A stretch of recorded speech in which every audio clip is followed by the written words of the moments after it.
the Keiki Tohoku Line Rapid Service Train for Kamata. The next station is Akihabara. Good afternoon, guys. It is December 17th. I'm out and about on a mission today to showcase something very important. And I'm very excited to take you guys along for the ride. I've never been in this area before. We're in Omori today. It's a nice day to explore.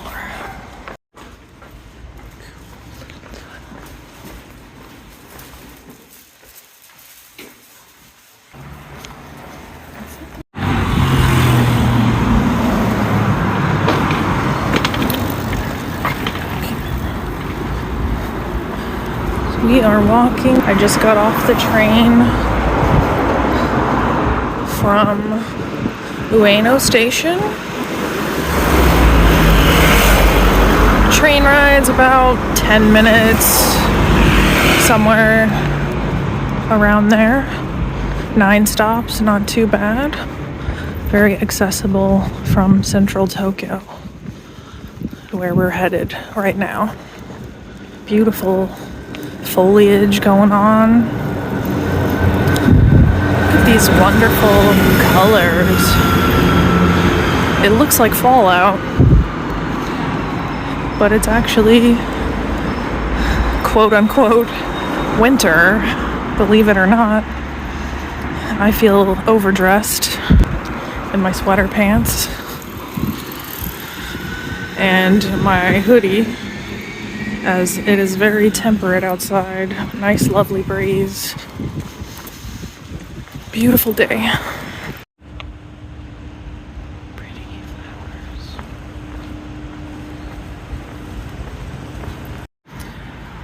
I guess there's not all that much point to saying that where we're going is a surprise, because I'm sure you all saw already in the title where we're going to the execution grounds. And it's just amazing to think this used to be the old Edo city outskirts, which is the title of Tokyo in the olden days, back in the Tokugawa shogunate, when they ruled here. And it was actually believed that the execution of prisoners would cause, for lack of a better term, bad vibes, spiritual consequences. And people had their superstitions about that, maybe rightfully so. So they did all their dirty work on the outskirts of the city here. And from what I researched, it was pretty gruesome. Japan actually still practices the death penalty. Although back in these days, it was criminals, it was spies, even Christians. And so I wanted to take you guys here and showcase some of the darker history of Japan. So from 1651 until 1871, people were taken here on the outskirts to be executed. Some were burned alive, some were crucified, and some taken out into the bay, fixed in a position upside down when the tide was allowed to come in and drown them.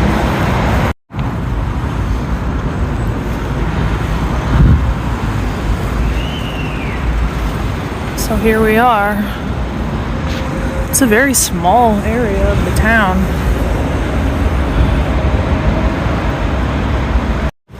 So this is Suzugamori, execution grounds. Old Edo, Japan. If you were an enemy of the Tokugawa shogunate, a conspirator, or a Christian, you would be taken here to this small patch of land. Really small area, actually. Gotta be respectful, of course.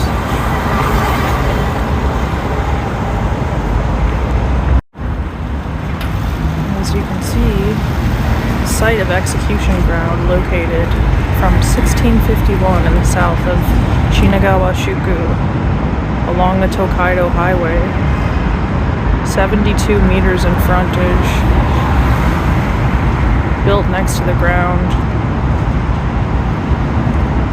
was a temple for the executed people's souls. And the stone monument in the temple was built in 1698. So we're gonna try to see some of these.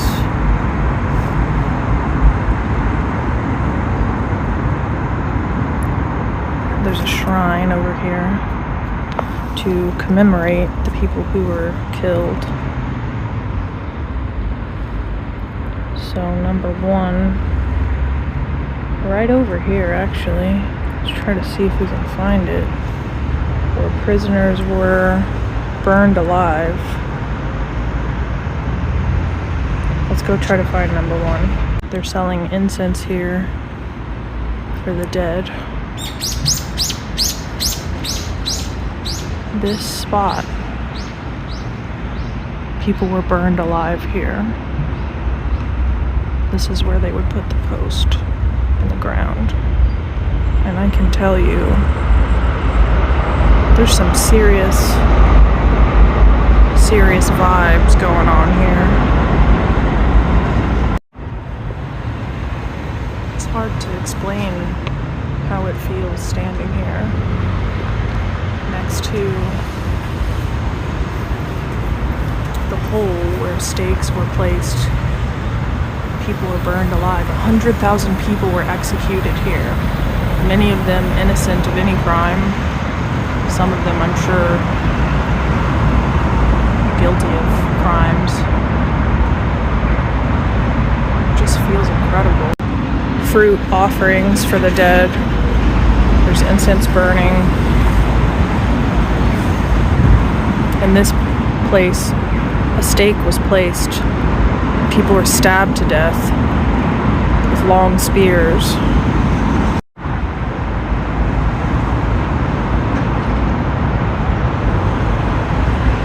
I can say there were definitely residual vibrations, I guess you would say, and it's crazy walking along this area because you'd never know.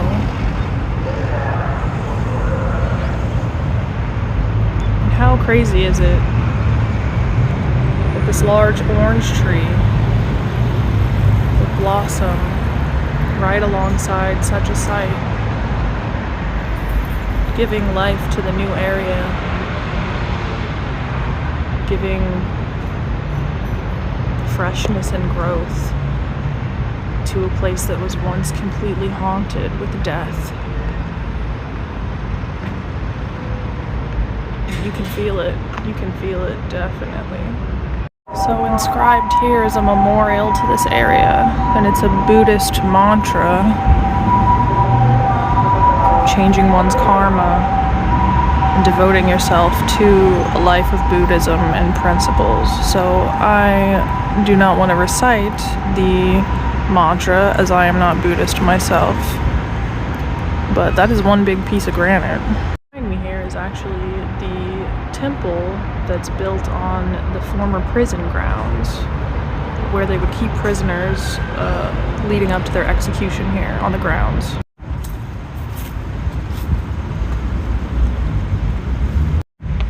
Right behind me is has a well that they've covered. And it was said that they would wash the heads of the decapitated people here in this well. Absolutely chilling experience. As the scent of incense burns around me. People have left food, people have left flowers. I have chills just sitting here. It's absolutely wild.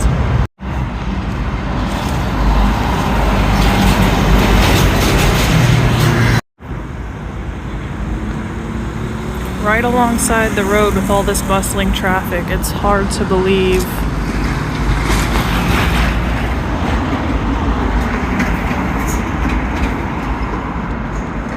That so many people were executed right here. This is another stone hole where posts were actually put in. The prisoner was tied, stabbed to death, while they're unable to escape or move. And this is actually the grave of the last person who was executed here, Kenzo Watanabe. Lemon bushes grow right alongside.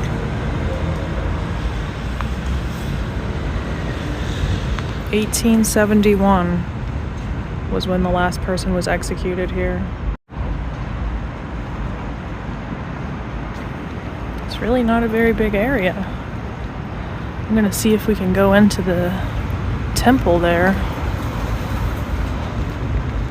But look at this beautiful orange tree that's growing here. I think those are oranges. Right alongside where hundreds of years ago people were being burned alive here, stabbed to death, and crucified. The absolute energy of this place is just unreal.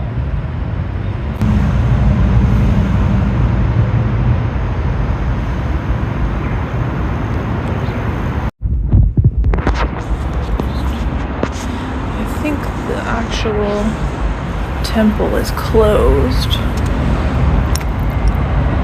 which you can see inside. They've erected a whole shrine. Buddha.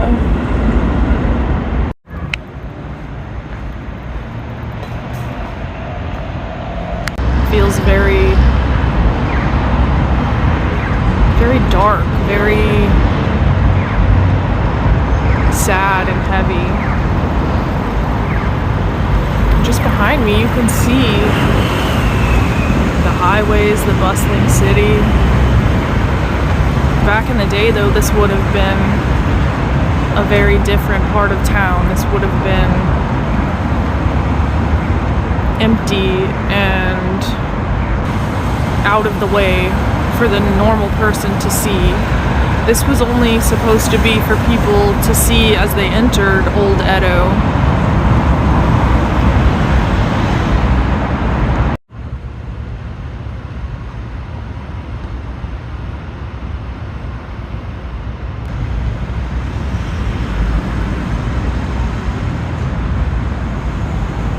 It's pretty obvious why they kept this out of the main city. It was believed that it would spiritually pollute the area. And I feel that there's something to that for sure. Just being here.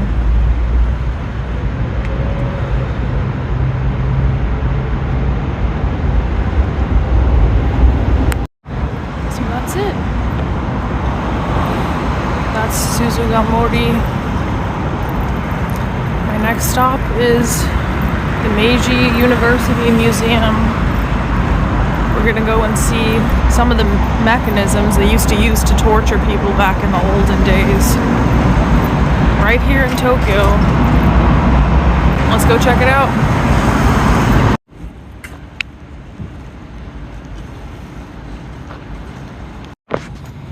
I just happened to see this. This is so interesting. You put your bike in there and it takes it and stores it underground for you. How crazy is that? I mean, I've seen like underground parking for cars, which is interesting enough. This is the first time I've seen one of these for your bike. How cool is that? Wow. Oh, you can do it by the month too. 2,500 yen for a month? Wow, that's less than $20. That's actually really amazing. How cool.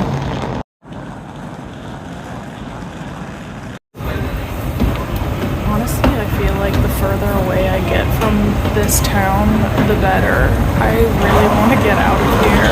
I'm feeling it, you guys. Like, that deeply affected me, to be honest with you. I really didn't expect that to affect me as much as it did.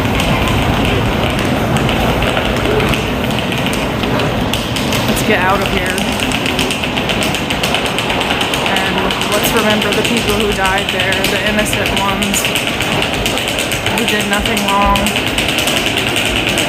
who were charged wrongly on bogus crimes. Can't even imagine, dude. I can't even imagine. So we're in Ochanomizu on our way to Meiji University's criminal department. Criminal materials department.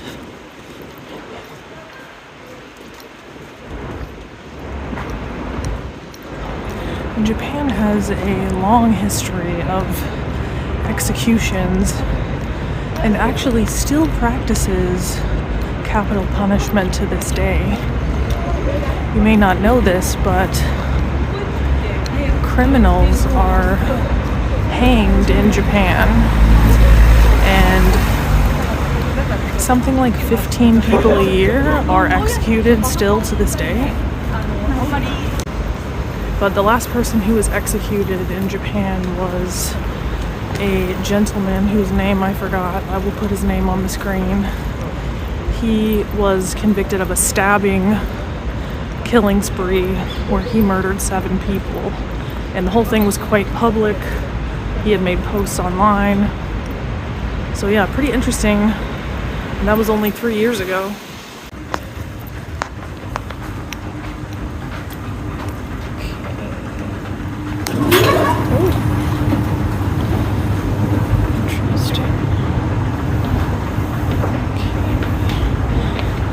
University Museum.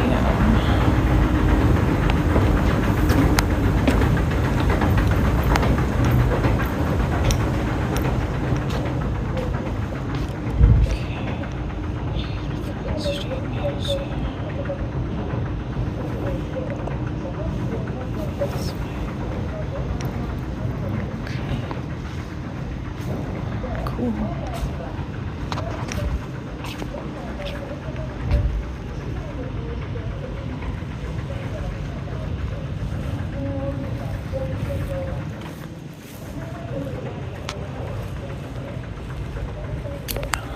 Close at 4:30. I was told 5 o'clock. No.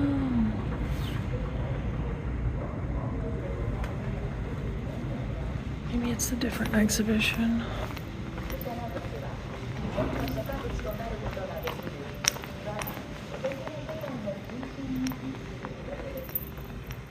Man.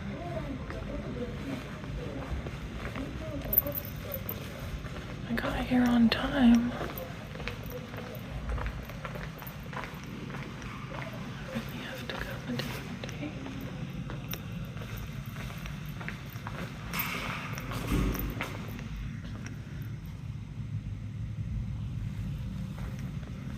Wait. 13, 14, 15, 16. Yeah.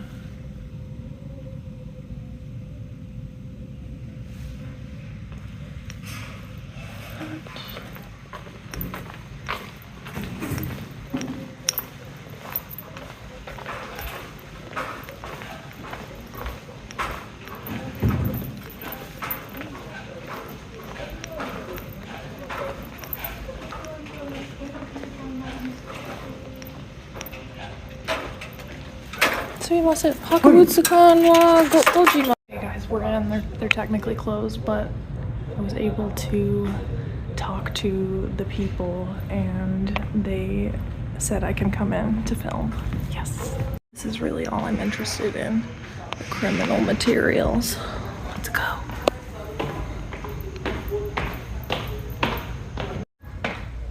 So evidently everything that they have is a replica, but I still think it's going to be interesting and relevant to this video. So I wanted to come see, and I told them I took the train all the way here just to see. So they said, go yukuri dozo, which means take your time, which is awesome. Actually, this museum's really cool. They have a lot of really old trading materials from even as far back as Imperial China. Beautiful, look at the craftsmanship. It's really cool. Wow, ooh, these are cool. Different kinds of bamboo that they've even fashioned. Wow, that's pretty. 1962. That's really cool. Traditional crafts. Beautiful. Wow. Snakeskin shamisen. Oh, that's dope. Wow. You know these are going to be great quality too.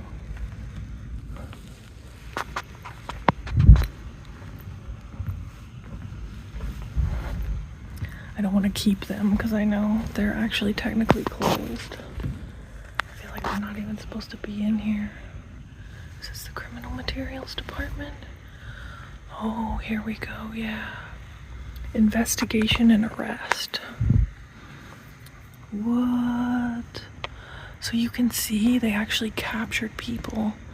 In the town of Edo, the responsibility to search and arrest culprits was borne by both the administration and the policing offices. The administration office exercised competence to investigate and arrest through its petty officials and private servants. They interrogated and arrested suspects at a non-official guard post and subsequently brought him or her to the office if the evidence was deemed substantive. So they would have captured people like dog catchers. Honestly, look at that. Dang, dude. Those are long, too. Official lantern of the South and North Magistrates of Edo. What? Imagine being caught with something like that.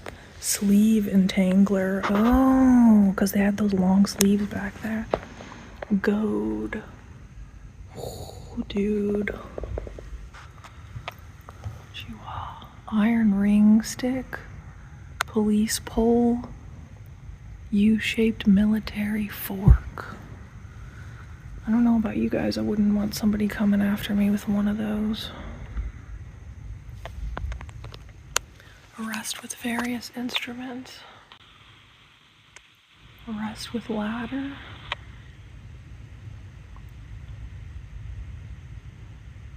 Dang.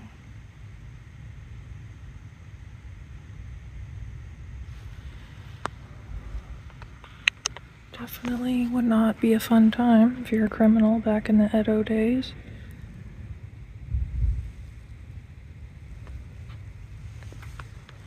In the administration office, the chief administrator interrogated the suspect, especially inquiring about his or her name and the outline of the crime, and decided a form of detention, such as confinement to a prison cell.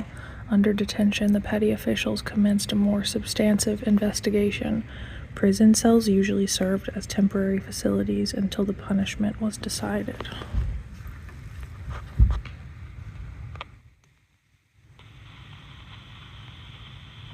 Interior of a cell in the Edo Tenmacho prison.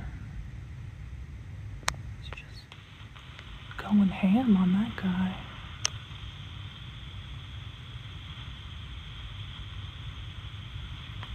transferring culprits from prison to administration office.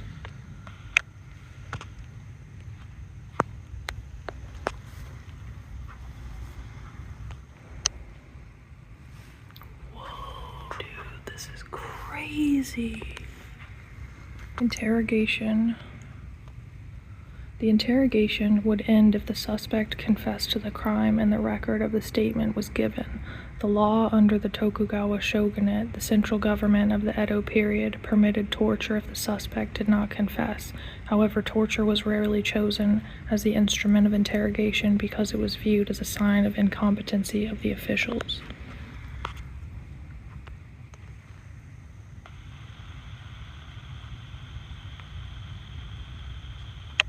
So this was actually when they would kneel, put these stones on top of their legs, just heavier and heavier.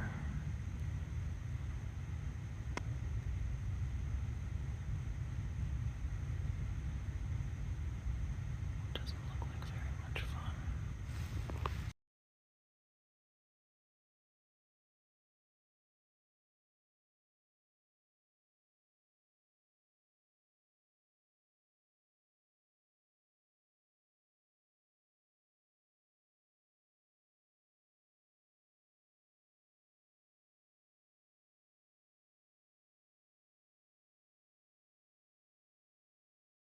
Got all this stuff, like, they wrote about it.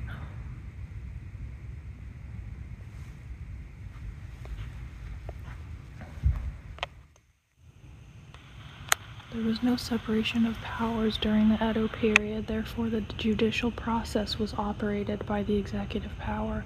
The petty officials of the administrative office, who had technical knowledge, played substantial roles in examining the case and writing the draft of the sentence. Although the sentencing process was strictly operated, the convicted had no means of appealing against the sentence. In principle, punishments were rendered immediately after sentencing.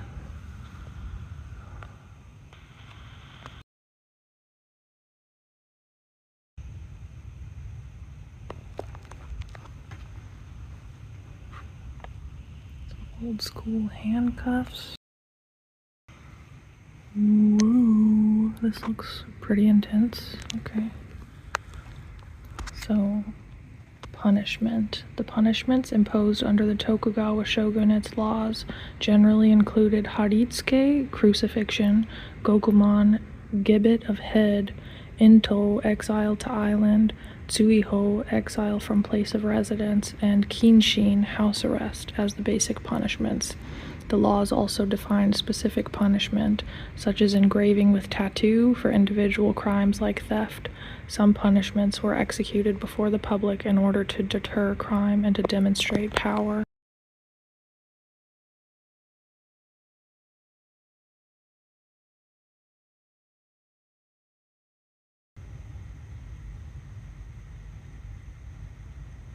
Exposition in box. I don't really understand this. Shackleboard. Saw cutting. Oh, okay, the arms were out. They basically get their arms cut off while everyone watches. Fun times. Exposition on the horse.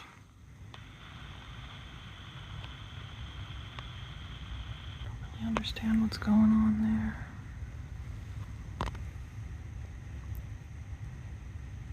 Decapitation, of course. Okay, the heads get stuck on those boards.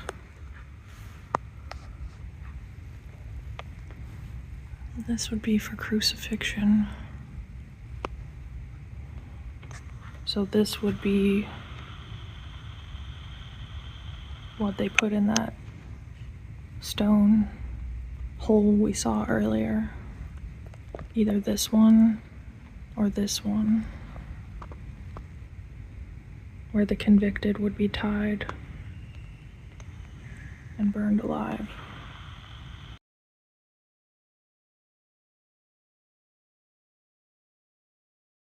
So as the Meiji Restoration changed the political regime, the system of punishment changed as well. The materials displayed in this section provide a comparison of capital punishment in modern Japan and Europe.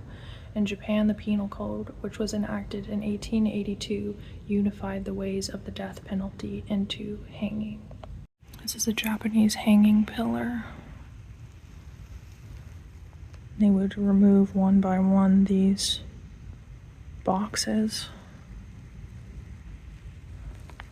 Maybe hanging the person bit by bit, I don't know.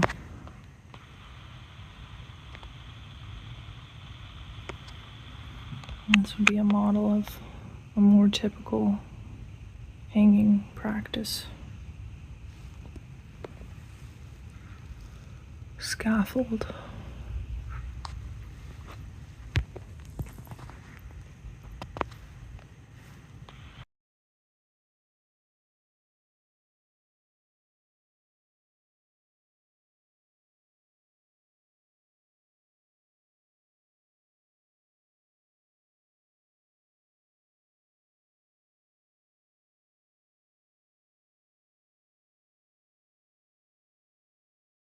I was actually reading up on the Iron Maiden on the train here, and it appears that even though the Iron Maiden is a popular sort of symbol of torture all throughout the world, there isn't really any proof that it was actually used to torture people. It's based on a story from a gentleman whose name I will populate on the screen here, and no one actually has proof that it was used, although I can't really see why it wouldn't be used. I mean, there were so many kind of messed up torture methods, but either way, this right here is a replica, and basically the person goes in, and when it's closed, the spikes go in too. I mean, this just looks horrible and definitely does not give me good vibes standing next to it. Let's read what they have to say here.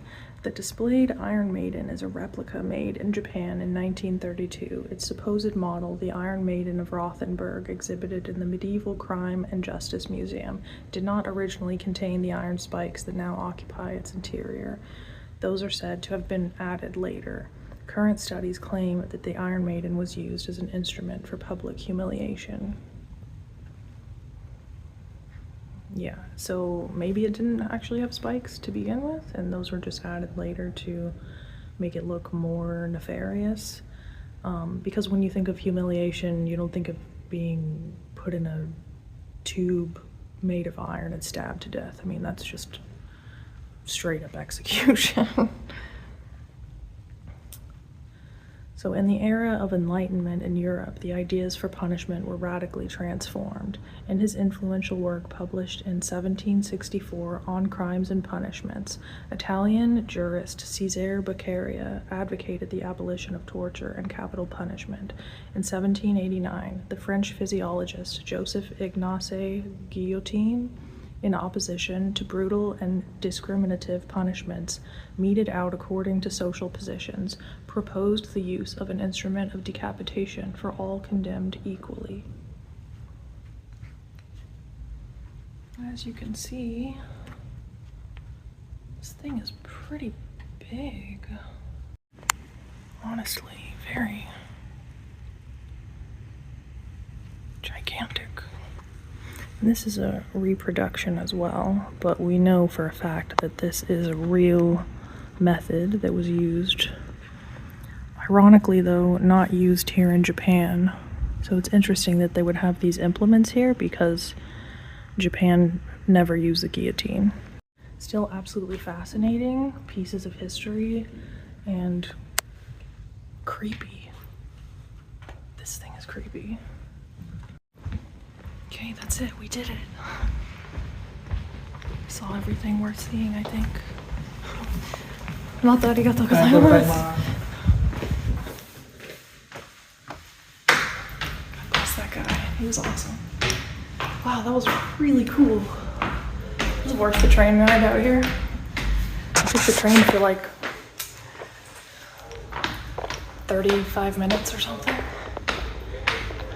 to come out here. Let's see, it's worth it. It's a free museum also.